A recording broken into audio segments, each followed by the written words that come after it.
অনেকে ভাবেন আমি শুধুমাত্র পায়রা পুষি, কিন্তু না, এর বাইরে আরও অনেক শখ মিলিয়ে যেন একটা ছোট্ট ফার্ম বানিয়ে ফেলেছি। শেষ পর্যন্ত দেখলে পুরো জিনিসটা দেখে আপনি অবাক হবেন। আর এটাই তো স্বাভাবিক যে আপনারা শুধুমাত্র পায়রার ভিডিও দেখেছেন, পায়রার ভিডিও আপলোড করতাম বলে।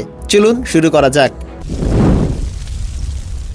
হ্যালো বন্ধুরা, কেমন আছো তোমরা? আশা করছি সবাই ভালো আছো। বেশ কয়েকদিন ধরে আমার সেই পায়রাটি নিখোঁজ, যে পায়রার ভিডিওতে লাইক করলে আমি বলেছিলাম 48 ঘন্টার মধ্যে যার 0 লাইক আসবে তাকে আমি পায়রা গিফট হিসাবে দিয়ে আসবো তার বাড়ি পর্যন্ত, কিন্তু পায়রাটা খুব দুঃখের সাথে জানাই দিতে পারিনি। তার কারণ হলো পায়রাটি ওখান থেকেই একদম পুরো বাড়ি ছাড়া হয়ে গেছে, বাড়িতেই আর ফিরে আসেনি।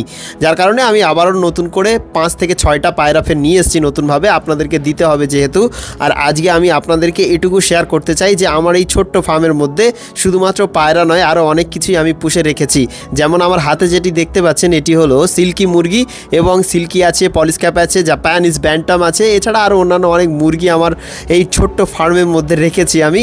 কারণ হচ্ছে এটা আমার শখের জিনিস, এবং অনেক মুরগি এর মধ্যে ডিম দিতে শুরু করেছে, এবং বাচ্চাও অনেকটা বিক্রি করে দিয়েছি আমি। বাচ্চা যেগুলো হয়েছিল, যেগুলো ঠান্ডার কারণে আমি রাখতে পারিনি, হিটে রাখার জন্যই মানে মেনলি করেছিলাম। এগুলো দেখতে পাচ্ছেন, কিন্তু এই মুরগিগুলো সত্যি খুবই অসাধারণ। আর অলরেডি এই ডিম ফুটে বাচ্চা উঠেছে ফের নতুনভাবে। এটি হলো পলিশ ক্যাপ আছে, আর এখানে আছে কড়কনাথের একটি বাচ্চা।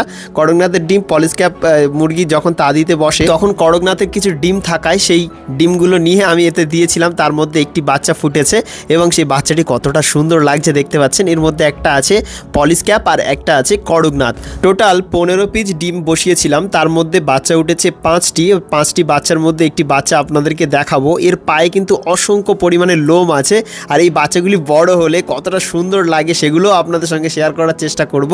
আর আজ মেনলি আপনাদেরকে বলেই রাখি, আগের ভিডিওতে কারো 0 লাইক আসেনি, যার কারণে আমি কাউকে পায়রা দিতে পারিনি। আর যেহেতু পায়রাটা উড়ে চলে গেছে, তারপরেও আমি কমেন্টগুলো চেক করিনি। তো সবাইকে বলি, এই ভিডিওটি যে শেয়ার করে একটি কমেন্ট করবেন, তার কমেন্টে যদি 0 লাইক আসে 48 ঘন্টার মধ্যে, তাকে আমি ইনবক্স করে এই পায়রা তার বাড়ি পর্যন্ত পৌঁছে দেবো।